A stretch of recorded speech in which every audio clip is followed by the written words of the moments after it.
समस्त को नमस्कार। आपण मैंने जानते उच्च शिक्षा विभाग तरफ गोटे नोटिफिकेशन आसी कि जिते भी अच्छा आमर प्लस टू लेवल कि डिग्री लेवल जोटी भी अध्यापकर अभाव अच्छी से गेस्ट फैकल्टी द्वारा माने अतिथि अध्यापकों द्वारा पूर्ण कराव। तो कि देखूँ जो पेपर कटिंग टी अच्छी आपण मैंने मे भी देखा जाऊँ ठीक रे तो आपण मेन कथा को बुझे चेष्टा करूँ।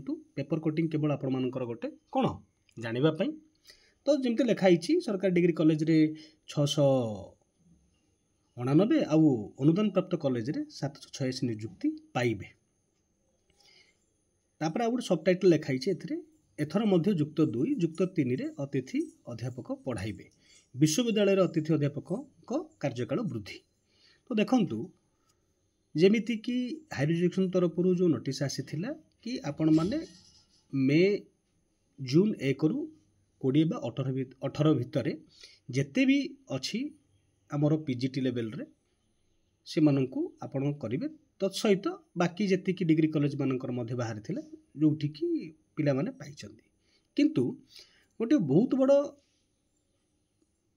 असुविधा देखा मिली कि आपण मैंने भी फेस करथिबे पिला माने कोन पे एटा को रेज करनुआंती से कथा तो कही हबनी किंतु आपण माने एटा को निहाती एड्रेस करबा दरकार आ रेज करबा दरकार कि देखिबे जेते कॉलेज रे भी जेति की भी पोस्ट बाहरिला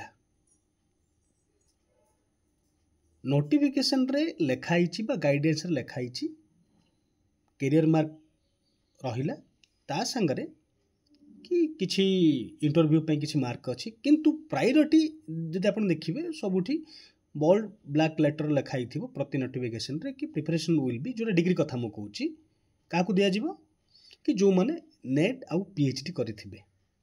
किंतु ए देखा मिली कि मैक्सिमम कॉलेज रे जोठी भी गेस्ट माने फैकल्टी रिक्वायरमेंट होईची बा से माने जो माने सिलेक्शन होईचंती गुड़ाए असुविधा अच्छी माने बहुत जन रेफरेंस रे ही सिलेक्शन होती। एटा केमिति कहा जाउची कि पिला माने एटा भी कहते कि किछि पिला एमिति भी अच्छी से माने सिलेक्शन पूर्वरु बा इंटरव्यू पूर्वरु से मानक जनइचंती कि हाँ हबार सुजोग अच्छी बा हेई जिवो आगुरु थिली जा भी जिनस किंतु एटा आज पर्यंत जना पड़लानी कि नेट और पीएचडी पिला मध्य से माने प्रेफरेंस देई नाहांती बहुत जगह नॉन नेट पिला मध्य पाइचंती। तो एटा कौन पाई होउची एटा को निहाती उच्च शिक्षा विभाग एटा को तदंत करबा दरकार कि जदि नॉर्मल गोटे गेस्ट फैकल्टी रे मध्य जार कि समय सीमा 6 मास रो 8 मास तापरे पुणी ताको अप्लाई करबा को पड़िबो एमिति रे तो रेगुलर चाकरी नाही पिला माने अप्लाई करि पारु नाहांती बा जहा अछि केस पड़ी रही जाइछि। किंतु एई जगह रे मध्य पिला माननकु जदि एमिति करा जिवो जदि एई प्रकार से माने सम्मुखीन करिवे ट्रांसपेरेंसी रहिबोनी सिलेक्शन रे पचारला बेलू पिला मानक भय रोचे काले टार्गेट हेले आमको बोधे से माने देबेनी करिवेनी बोली आवाज उठाउ नाहांती। किंतु निहाती भाव एटा को उच्च शिक्षा विभाग ध्यान देबा दरकार आउ ता संगे जो माने भी जो कॉलेज माने भी ये सब जिनस करूचंती आपण माने भी ध्यान देबा दरकार मना नहीं आपण आपणकर चिन्हा परिचय लोक मानू दौरान एटा भी गुड़ाए जगार माने बाहरी पिला माने कहउचंती किंतु दुखर कथा कि पिला माने फ्रंटलाइन आसुना जो द्वारा कि एटा असुविधा होउची।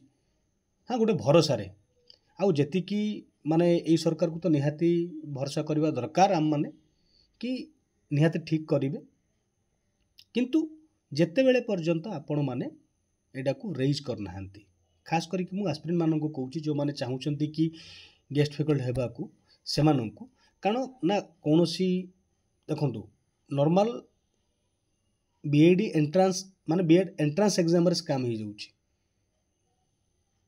एंट्रांस एग्जाम रे तापे मते नोटिस बाहर करी ताकू रद्द करबा को पड़िला कैंसिल करबा को पड़िला पोस्टपोन करबा को पड़लो जा भी आगु आसीबो।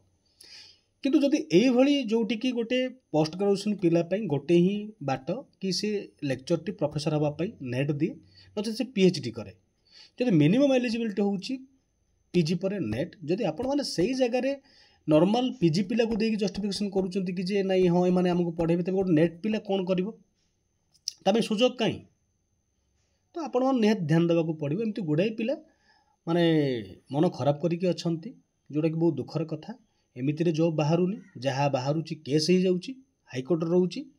ତ ଆପଣମାନଙ୍କୁ ଅନୁରୋଧ, ଉଚ୍ଚଶିକ୍ଷା ବିଭାଗର ସମସ୍ତ ଅଧିକାରୀମାନଙ୍କୁ ଅନୁରୋଧ କି ଆପଣମାନେ ଏଇ ପ୍ରତି ଟିକେ ତଦନ୍ତ କରନ୍ତୁ ଆଉ ଦୃଢ଼ କାର୍ଯ୍ୟାନୁଷ୍ଠାନ ନିଅନ୍ତୁ, ଯେଉଁଦ୍ୱାରା କି ଏଲିଜିବଲ୍ କ୍ୟାଣ୍ଡିଡେଟ୍ ଆଜ୍ ପର୍ ରିକ୍ୱାରମେଣ୍ଟ ଆଜ୍ ପର୍ କ୍ୱାଲିଫିକେସନ୍ ସେମାନେ ପାଇପାରିବେ।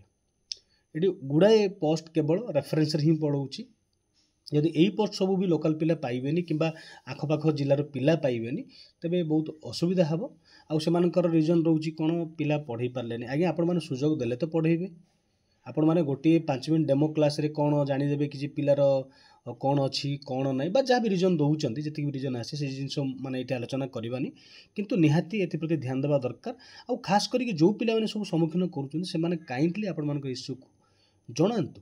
ଦେଖନ୍ତୁ, ଟ୍ୱିଟର୍ ଅଛି, ଡାଇରେକ୍ଟ ଆପଣମାନେ ହ୍ୟାଣ୍ଡଲକୁ ଲିଙ୍କ୍ କରିକି ଆପଣ ଟ୍ୱିଟ୍ କରିପାରିବେ। ଆପଣମାନେ ଡାଇରେକ୍ଟ କିମ୍ବା ଯେକୌଣସି ପ୍ଲାଟଫର୍ମରେ ଆପଣ ସେୟାର କରିପାରିବେ ଆପଣଙ୍କର ଯାହା ସମ୍ମୁଖୀନ କଲେ। ଆପଣ ଯଦି ଏଟାକୁ ଆଡ୍ରେସ୍ ହିଁ କରିବେନି, ତେବେ କେମିତି ହେବ?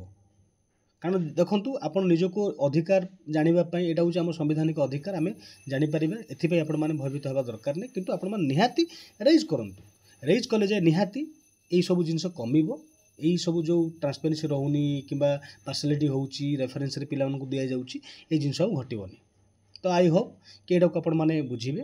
ଭିଡ଼ିଓକୁ ଦେଖୁଛନ୍ତି, ସେୟାର କରନ୍ତୁ ଅଧିକରୁ ଅଧିକ, ଯେଉଁଦ୍ୱାରା କି ଯେଉଁମାନେ ଦେଖିବା ଦରକାର ସେମାନଙ୍କ ପାଖକୁ ପହଞ୍ଚିପାରୁ, ଯେଉଁଦ୍ୱାରା କି ଏସବୁ ଟିକେ କମିବ। ତ ଆଜି ପାଇଁ ଏତିକି। ଧନ୍ୟବାଦ, ନମସ୍କାର।